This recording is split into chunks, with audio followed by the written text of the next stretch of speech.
அனைவருக்கும் வணக்கம். நேற்றுக்கு எபிசோடில் சௌந்தர்யா மாச சம்பவம் பண்ணாங்க. அருணை வச்சு கிழிச்சாங்களே, அவ்வளோ தூரம் எனக்கு சந்தோஷம் மகிழ்ச்சியாக இருந்துச்சு.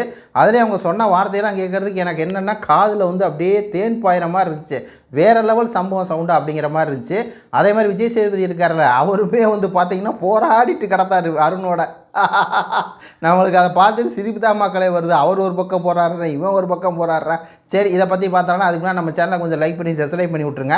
அதாவது சௌந்தர்யா என்ன சொல்கிறாங்க அப்படின்னா, அருணுக்கு இந்த வீட்டில் குட்டியாக வெளி உலக வார்த்தை வந்து விட்டால் கூட அந்த கதையில் நான் தான் ஹீரோவாக இருக்கணும் அப்படின்னு சொல்லி நல்ல விஷயத்துக்காக போராடுவேன் நிரூபிக்கிறதுக்காக என்ன பண்ணுவார், எல்லா இடத்துலையும் போய் இந்த மாதிரி வெளி உலக வார்த்தை வந்துருச்சு அப்படின்னா நான் நல்லவன், நான் அந்த நல்லவனுக்காக நல்ல விஷயத்துக்காக போராடுவேன்.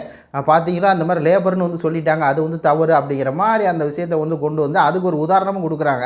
அதாவது இப்போ அவர் டாய்லெட் கழுவுறான்னு வச்சுக்கோங்களேன். சொன்னது உதாரணம் சொன்னது மாசாக இருந்துச்சு.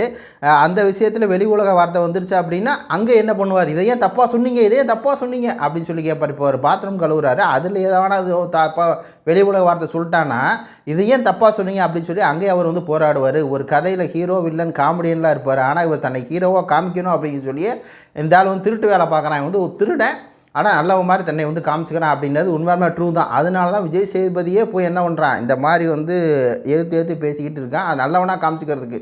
விஜய் சேதுபதி சொல்லிட்டாராம இவன் சொன்ன தப்புன்னு. அதனால என்னென்னா நல்லவன் நிரூபிக்கிறான். பார்த்தீங்களா, அது அப்பட்டம் வந்துடுது.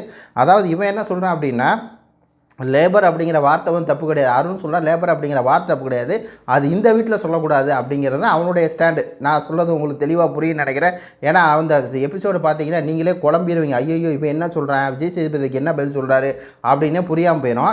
அதுக்கு விஜய் சேதுபதி என்ன சொல்கிறாருன்னா, லேபர் அப்படிங்கிற வார்த்தை தப்பு இல்லை, அப்புறம் எதுக்கு லேபருங்கிற வார்த்தை யூஸ் பண்ணும்போது உனக்கு ஹிட் ஆகுது, நீ ஏன்டா ஹிட் அடிக்குது உனக்கு அப்படி இதாக கேள்விங்க. இதை வச்சு தான் உருட்டுறாங்க ரெண்டு பேரும் மாற்றி கேட்டல. அவன் அவங்க அப்பா வீடுங்கிறான், இவர் அவங்க அண்ணன் தீபக் அப்படின்னா என்ன அப்படின்னு சொல்லி பார்த்தீங்கன்னா ரெண்டு பேரும் கதறானுங்க.